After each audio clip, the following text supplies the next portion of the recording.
Sweet. Why is it doing that? What is that? What is what?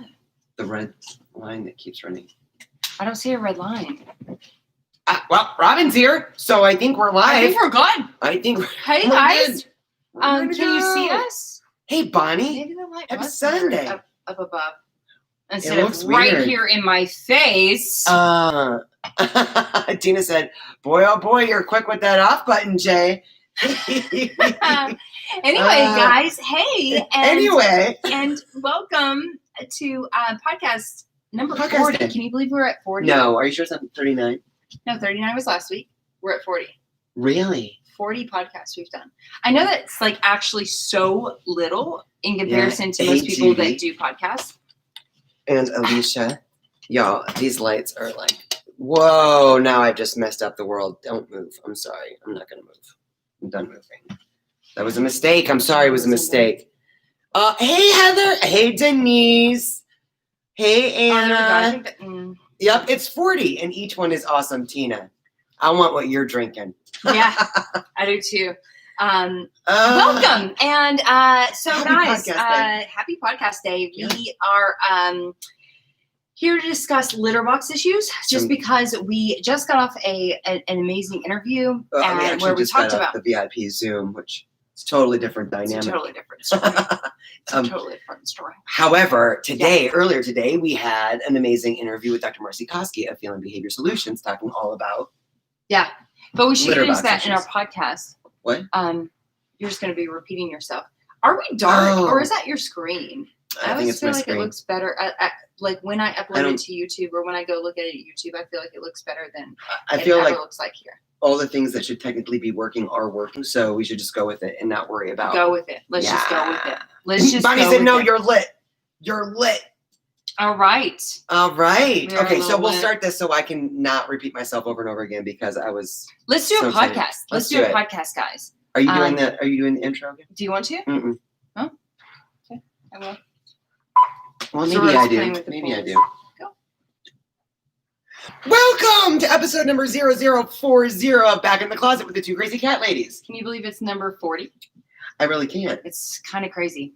It's kind of crazy. I mean, what's funny is that 40 is like so not a lot. It's not a lot. The majority of the podcasts I listen to have hundreds. But I think it's remarkable that we've sat in the closet 40 times and tried to have intelligent. No, that's a stretch. Intelligent conversation. But we've sat in the closet for 40 times, and here we are. Podcast, and here we are. 40, on number 40. On number 40, episode number 40 of Back in the Closet. And guys, today we're going to talk about litter box issues because. Yeah, what'd you name the podcast? Litter box issues. I don't know. I haven't named the podcast yet. I have to drop the podcast tomorrow. Drop the podcast. Drop it. Drop it like it's hot. Drop it like it's hot. All right. So I don't remember what I called this YouTube episode because we also do this live on YouTube. But we just got off an amazing interview with Dr. Marcy Koski of Feline Behavior Solutions, where we talked about all things litter boxes. And guys, she's amazing. She's so amazing. She's taught us so many things that we've taken along our journey and that we have regurgitated to you guys, because that's what we do, right? Our motto is learn, share, and grow. We never, ever, ever say that like any of the stuff that any of the advice that we give to you guys is something that we came up with or something that we just figured out on our own, or no, it's always something that we've learned from people with experience. Hi, my beautiful boy. Hi. Come say hi to everybody. Hi, Zora. Come on. Hi, Simi. Hello. Look, I got a little spot for you right here. So we had a great interview with her. And it was eye-opening. We actually took some notes ourselves because we learned new things, even though we've taken one of her courses, and it wasn't on litter box issues. The course that we took was just on feeling and behavior in general. So we learned a lot more than just litter box issues. But litter box issues were literally the thing that helped us most in our household. So we wanted to bring her on and talk about all things litter boxes. So There's a lot to take when it comes to us and our cats and their litter box habits. There's a lot of things that we as cat parents might think that like it should be real easy, but it's not always that easy. And even if it is easy, it might not always be easy. So there are things that we should know about the litter box habits of our cats, and just Can we talk about some of the mistakes? What? Well, no, finish your thought. No, I was done. I was waiting for you to interject. I just thought you'd just like sit here loving on Zorro the whole time, and I would have to try to talk. And I know the podcast. I'm like see him. 2 glasses of wine his perfection, right and then now. Adrienne just overpoured me a bit. Hi, my beautiful Hi, Friday. boy. Hi, baby girl. Oh my goodness, they're coming to hang out. So here's the thing, though. Today's interview, I feel like revealed that we're making some mistakes. Now, I think I said earlier, Jay feels like some of those are more preferences. For example, let's just dive right in. Dr. Marcikoski said, certainly if you have a multi-level home, you should have litter boxes on each level of your home. Yes. And we were both like, at that time, right? We're very honest. We were like, okay, schooled. We should actually have. Totally schooled. But then after we got off the interview, I remembered why we removed the litter box from the bottom floor of our home. The first floor. And the first floor of our home. We don't have 3 levels. We just have a 2-story home. But we removed the litter box that we did have for Scotch when he was in his like last stages of life. We brought down a litter box. Everybody used it because it was in that feline friendly their place. It's their place. So Dr. Koski. So yeah. Well, I was going to say, Dr. Koski said, let's like look at their world from their perspective. Look at our world that they come into as little predatory beasties. I love her so much. I know, she's amazing. And think about it from our cat's perspective. So they would like a place that is convenient, not near their food, not near their favorite sunspots, but in their space. In a place where they like to hang out, probably where there are people. Now, when we took the course, she did mention, let's not make it a high traffic area, right? Like, let's not put it in the foyer, under like the foyer, wherever, we don't there's really a lot have of high traffic area. Right. Look at Friday using the litter box right now, which happens to be in our bathroom. But she was saying you want a litter box on each level of the floor and put it in a place that's going to be kind of convenient and feline friendly for them. Each level of the floor. Each level of your home. And we have, oh my God, it's very hard to concentrate. What are you drinking? I'm drinking some vodka with watermelon lime. Oh, yes. Nice. Okay. Oh my God, he just put his hand on my hand. Yes, he did. Hi, baby. Oh my God. And now he's found my buttons. So I feel like we should have. Wow, he's gonna rip my shirt off. He will. Just keep talking. Keep going. So we don't have a litter box downstairs, and I get what Jay is saying. Like we want to encourage our older boys to go. I haven't said that yet. Oh, sorry. Yeah. So here's the thing. I do feel like every cat, every dog, every animal is an individual. And so each situation is situational, right? So I agree with her. And that if you have cats, say we just had our 4 younger cats. Mm-hmm. I absolutely would be like, let's put a litter box downstairs in like their space where they like to be 100%. However, what we have is, and we know because we've already done this, is we have a 16-year-old cat and an overweight cat. And in that space, hi baby girl, in that space that they love to be in, when we have put a litter box there, they use that, they stay there. Let's not break it. And they do not, they do less movement without our interference. Right? Interjection. So right now, all the litter boxes are upstairs. They're in 3 different locations, but our older cat at 16 years old, not older, but 16, whatever, he would just use the litter box that's right there and go back to sleep, do his thing, like not a big deal. But now he has to go up the stairs, and a body in motion tends to stay in motion, while a body at rest tends to stay at rest. If we had one downstairs, Mr. Pooh Bear would use it for sure every single time. He did when we had it down there. Right. But now he has to go up the stairs. He needs to lose some weight. This gets him moving a little bit more. So each situation is a little different in each household, right? But I do agree with her. If you have younger cats, there's no reason that we need to like get them moving more, because they're already like our younger cats, super zoomies, already doing great. And we don't need to keep yes, on each floor we need to put that there, or we could put it somewhere else downstairs. However, I really want them coming upstairs. I do, but I also, a couple other things that she mentioned that I feel are a little bit mistakes, or just, learning. Mistakes that we've made. Right, mistakes that we've made. Lots of them. Lots of them. But the other one is and I see this with Zorro especially, and Pooh Bear. So she was talking about getting those under the bed, large storage containers, right? That not on wheels, whatever.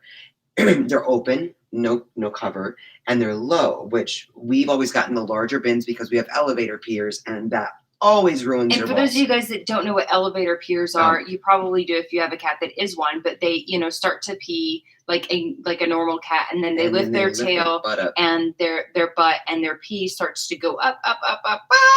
And that's what Mr. Twister has always been. He is an elevator peer. He pees and then he stretches it up.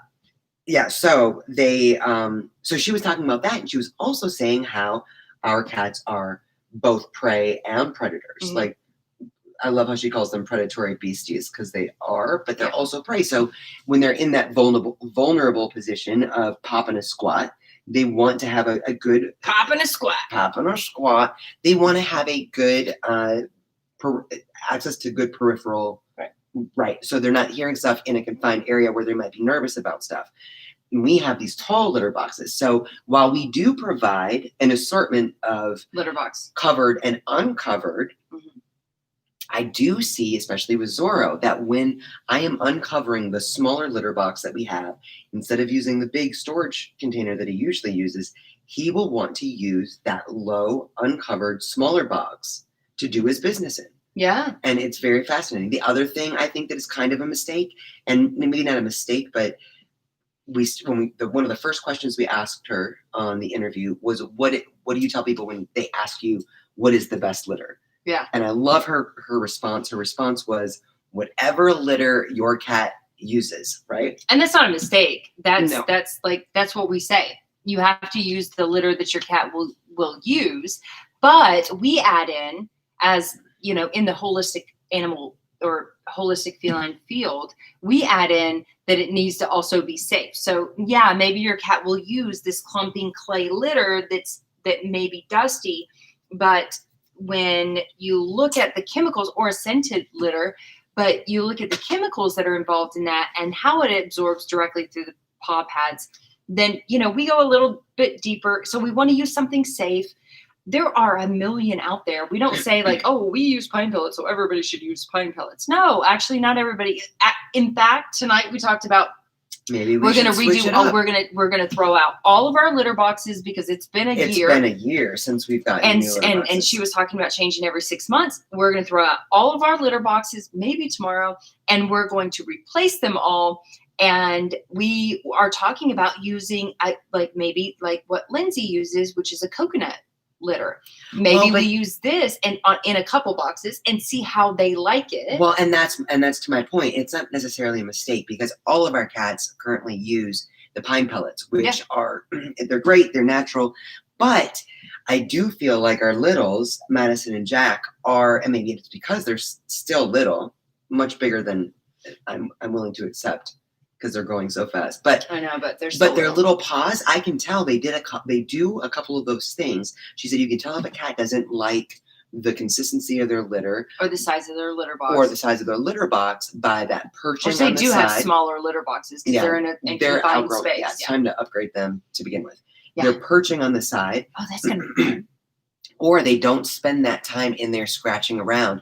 And most of our cats actually do this thing with the pine pellets where they do their business. I know that a lot of them get in there and scratch and make their holes and stuff, do their business and then cover it up. But definitely the littles will do their business and they get out of the box to cover it up. So they don't like staying in the box. That's probably the size. Could be the size, but Probably. when Zorro has the option, he It's does the definitely- same thing. It was a good size when we first got them, but they're still using They're the same definitely size.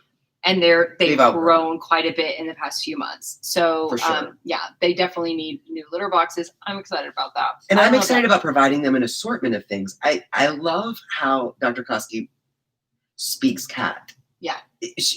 I love how she interprets certain situations like well, let's go back for podcast listeners because we ramble for the first whatever amount of time, and you guys have probably dropped off already. But if you are listening, let's go through some of this stuff that she was talking about, or that we were talking about, as far as how to best the best practices for litter boxes, right? So when it comes to litter, best litter is a litter that is safe and a litter that your cat will use. Yes. How many boxes do you need? So when it comes to the amount of boxes, the rule of thumb, and I heard that that's a bad or like not a PC thing to say, but anyway, the rule is get at least one more litter box than you have cats, right? So if you have 4 cats, you need at least 5 litter boxes. You might need more. Right. We have, for example, 6 she said cats if you and have 8 litter boxes. But yeah, you might. Yeah. She said if you have 10 cats, that's probably pushing the appropriate amount of cats that you should have in one home, depending on the size, right? But you're going to want to make sure, because cats tend to like to pee in one place and poop in another place. She also mentioned, when we're getting to the consistency of litter, that the number one thing that cats seem to dislike with litter is clumps in their litter. So you're going to want to make sure you change it. Make sure that you're going to want to make sure that you are cleaning it at least once a day, so you're not letting those clumps build up. But say, for example, you have 10 cats. Does that just mean that you need 11 boxes? You're probably going to need more because of the fact that cats like to pee and poop in different boxes, and they don't necessarily like to share boxes with other cats. Each other. Right. So not that always. Was a big mistake that we realized when we Oh my God, we used to have 5 cats, 2 boxes stuck in the closet, not a walk-in closet. It was like one of those it was in my office it was a sliding door. You can't walk into it. It's a coat closet, basically. Yeah. Like it's a sliding door. We put shelves in there because it was in my office. So we weren't going to put like coats or clothes in there.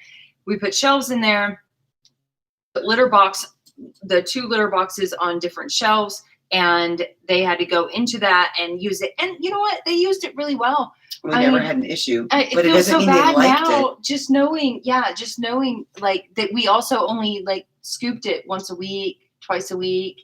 Right, but that was something else that Dr. Koski said today, that we were lucky. We had younger cats at the time. Yeah. She said you'll notice that cats become less tolerant of what was the word that she used? Of their litter situation. Of basically bad situations, or the older they get. So maybe you got a 5-year-old that's willing to handle whatever situation you set up for your convenience, like we did with that closet. Mm-hmm. But then when they're 9 years old, it's like, you know what? I'm really not liking this so much. And then at 10 years old, they're like, screw it. I'm just going to go right here. Yeah. Right? Like they go outside the box, and they go somewhere that they don't. These are all behavioral issues. Now, I do want to say that if your cat suddenly starts going outside the box, it is very important that we get a vet checkup and make sure that there's not some kind of medical issue going on, and that's pee and poop. And she even mentioned the poop thing, how that is sometimes even more so a reason that cats suddenly go outside the box. And I always thought that if they're pooping outside the box, it's usually, in my from what I've experienced, if they're pooping outside the box, and personal experience, if they're pooping outside the box, it's a statement. If they are peeing outside the box, there could be something wrong. we've always been more concerned about peeing outside the box. Yeah. But I love that, and this is why I love that she's cat shit crazy. I love that she said when your cat starts pooping outside the box, and certainly if you're not cleaning your litter all the time, that poop is seen as a clump to your cat in the litter box. So they're not going to want to use the litter box. But that's why you always have to fish out the poop. But she said, absolutely pay attention to that poop, because she said more often than not, that's going to be an indicator of a medical issue that needs to be addressed. If it's diarrhea, what you call it, if it's fudge shop central, Yeah. if it's runny, if it's diarrhea, or if it's rocky road, if it's hard. if it's constipated, hard pebbles, that sort of thing, So then you know that sometimes your cat is uncomfortable, that there's something going on. Right. So very important. But then she schooled us on something that I think Pooh Bear does, and it's called middening. Am I saying it right? Middening. Yeah, I wanted to ask that her how to is when spell they that. poop to make a statement. And it's he more rare. Totally does. He really does, and I think it's fascinating. But yes, he won't do it often, no. but he will do it when the there's a kittens are big bringing change. It out in him. Yeah, and it happened a lot with Friday and Zorro too. When there's a big change in the house or something that's basically stressing him out. Pooh Bear is our high anxiety, autoimmune disease, orange tabby, beautiful, beautiful boy, and our problem child. And he will, and by problem child, I mean he is the dude that has given, he's our best the teacher. most. He's our best teacher. He has taught us the most. And he goes right down to the front door. Every single time he goes right down to the front door. Right now, in front of. Sometimes it's the laundry room as well. Yeah. And lately, off and on, it has been the laundry room where we just find here's a couple little turds. Yeah. He just pooped in the laundry room. But I thought it was also wonderful that Jay shared the experience the other day where we kind of messed up their schedule a little bit. So instead of usually every morning we get up, Jay goes to feed them in the mornings. I go clean their litter in the morning. So they are fed and have clean litter boxes all within about 45 minutes. Yeah. And instead, what we did was we woke up. I think you made us some food in bed. It was a day off. And we let the little kittens from their kitten room into our room. And we had to close the door to keep them in so they didn't, jump off the balcony. So Pooh Bear was upstairs. And by the time we came out, probably 30 minutes later, he had peed and he had pooped downstairs. And there's a part of us as humans that want to be like, oh, he was pissed. So he was like, oh, you know what I'm going to do? I'm going to drop it like it's hot right up in here. And Dr. Koski said, you've got to take the ego out of everything when it comes to our cats. He wasn't doing this to say, oh, well, screw bitch. you. You're ignoring me right now. You're not giving me my clean breakfast. My litter. You're not feed me. Right. She said it's his stress. What he recognizes is that something is different. Right. Something's stressing me out, and I'm going to have to put my scent here because that makes me feel better. So I thought that was a big lesson, because how many people contact us and say, my cat's pissed at me and they're peeing on my bed. My cat's pissed about this, so they're peeing on my bed. They're not pissed. I love how she explains it. It's not a even aggression is not a pissed personality. Right. It's not like what we as humans think of as pissed. Right. Like angry. It's not angry. Aggression is stressed. It's aggression when they recognize something is wrong or they're afraid. Right. And it really brings it down.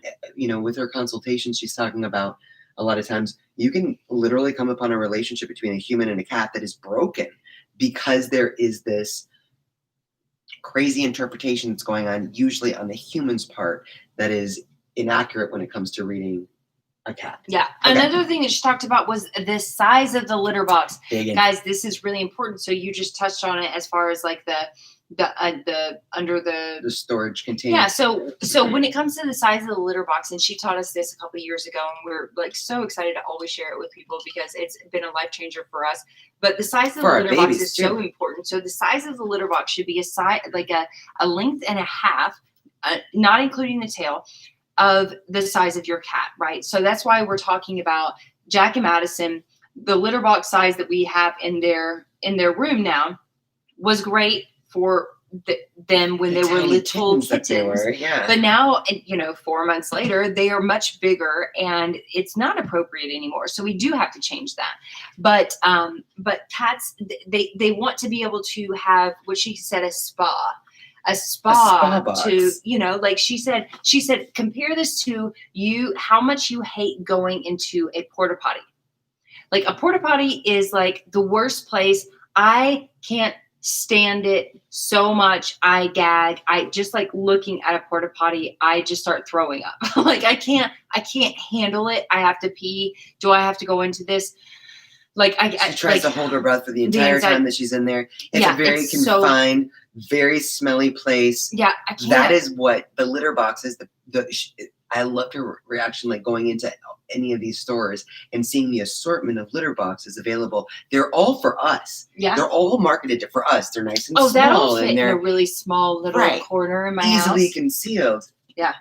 No. When in fact, our cats, because they're predators and prey, far prefer a much bigger space. And the good news is you can go to and she said Target or Walmart. We go to Home Depot or Lowe's. And you get a storage bin. You get a storage bin. We get a 30-gallon storage bin. She said the clothing storage bins or whatever that are right. So it's probably going to be about 30-some inches by size, rectangular 20, size. And it's like 6 inches. Those that you put under your, stuff with whatever and put under your bed, they're low. That works great. I think that I want to actually provide that option for our littles, or definitely the littles, because they're used to. Oh, I'm excited about that. But to see who actually prefers a litter box that they can see out of whilst doing their business.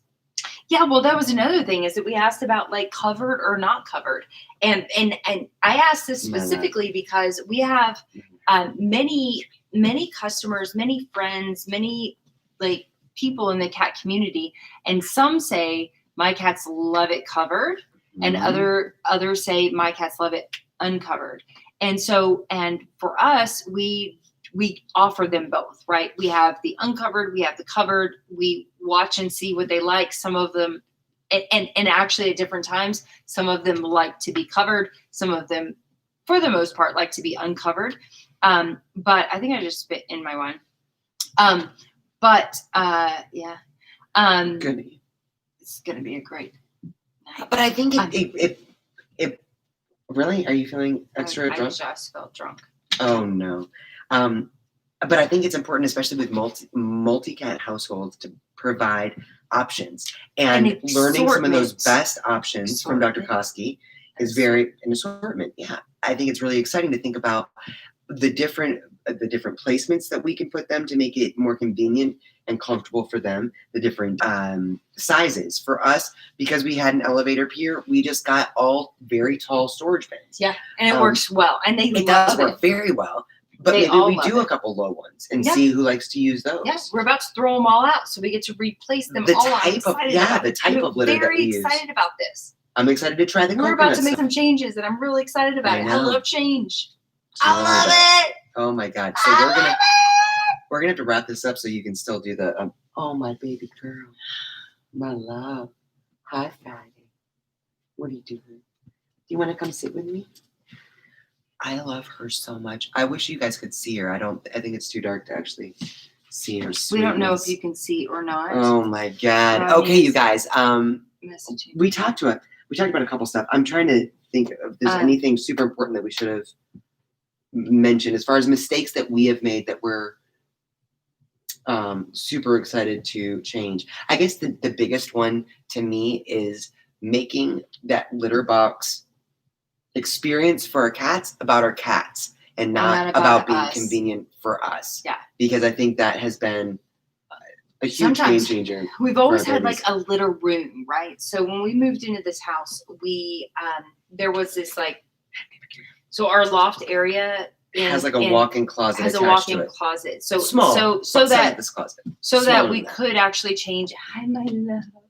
So that we could actually change this loft area into a fourth bedroom. But it has a walk-in closet, and I'm like, And like immediately, I'm like, that's the perfect. litter room. It's the litter room. Like that's where we put it. Now, Dr. since Koski we've said, learned more, we've started putting litter boxes in different areas of the house. And they like the option. They don't sure. like They don't not use the ones that are still actually in the litter room. But Dr. Koski said, listen, if you put all your litter boxes in one space, then that's just a really inconvenient litter box, my baby girl, with a bunch of like plastic dividers. That's what that is. So thinking about it from their point of view, and Israel said, great last one to end on. Dr. Koski was super passionate about this. It's the trend in some posts that we've seen, training your cat to use the toilet. Oh my God, guys. She said she did. I mean, she literally disappeared for a moment. She put her head down on her desk and was like, oh my God. And here's the big point. Don't do this. Don't. Not only is it not natural, that is not how cats did not evolve to learn to go to the bathroom in a toilet. She said, you think about it from the perspective, and shared with us that a number of her clients actually had cats that were trained to use the toilet, which we thought would be so cool, right? Like, wouldn't that be awesome if our cat peed in the toilet? Poop. Yeah. How convenient. I mean, and fun, like a special little trick. No, she said a number of her clients right now have had cats that were trained to pee in the toilet, and now they're getting older and it's difficult for them to jump up on the toilet, balance themselves. Yeah. And now they're just peeing all over the house because they forgot how to even pee in a litter box. It is not a good thing to do for our cats. And it is a situation that really requires a lot. And it's not instinctual. Like that's what she was saying. They didn't evolve to. Yeah, it's we want our cats to be as much as we can. That's why we advocate for a species appropriate diet, right? That's why we advocate for the hunting and the what do you call it? The environmental enrichment. Prey sequence, environmental enrichment, the prey sequence play toys. Like all of this is very important when it comes to our cats because they are cats, and we want to love them and care for them the way that we, oh my God, love She's them so and precious. care for them so much. But we also want them to be cats. So we want to encourage them to be cats. To do their natural thing. And so peeing in a toilet is not a cat thing. It's not a cat thing. It's a people thing. But what she said is part of her mission. Can you handle this sweetness right here? Friday is being so precious. Part of her mission with Feline Behavior Solutions is to keep cats out of shelters and in their homes because of treatable behavioral conditions, issues. And I think something that became really clear to me as we've learned from her and as we learned today, especially when it comes to litter box issues, is that it's us humans that create a lot of these behavioral issues and that or exacerbate by not understanding what our cats' needs really are. So there's still so much to learn. It's very exciting. We're excited that Dr. Marcy Koski is going to be coming back on our page at the end of November. Yes. To talk about. Did I say November? Mm-hmm. Wow, I'm just trying to get through November. To talk about more fantastic stuff. So so join us on Facebook, join us on Instagram, join us on our podcast, subscribe to our podcast, join us on YouTube, subscribe to our YouTube channel. This is where we are right now. And we love you guys so much. We are going to be, there's my God, there's my lady girl. Precious princess on the planet. My sweet girl. She's so precious. Oh my God, Friday. She's excited because she hears us talking about new litter boxes. Yes. She's like, finally. Oh, we're gonna change them all out. Gotten us new litter boxes in a year. I can't wait. Uh-huh. Yeah. Just so you know, Dr. Koski said, if we're using these plastic litter boxes, good idea to switch them out every 6 months. Right? Every 6 months. We don't do that. Nope. We don't do that. We're going to do it now. I mean, we're going to change them out right now. I think we have one litter box that's almost 5 years old. Really? Oh, that big one? Yep. That I got for Pooh Bear. Yep. Time to change our ways. Yep. Y'all, thank you so much for hanging out with us. We have a hard time sometimes throwing things away or Yeah. We have a hard time throwing things away from time to time. Big girl. When it's like, oh, but it still works, you know. So you guys understand. Oh my god. Anyway, She's so guys, love precious. you. Thanks for joining us. Yeah, join us tonight on Facebook for a cat tip review. Except for you podcast people, we'll see you next time on our podcast. And Thanks we so much love for joining you. us. And we Happy love Sunday, y'all. We'll see you guys soon. Bye, guys. Love y'all. Bye.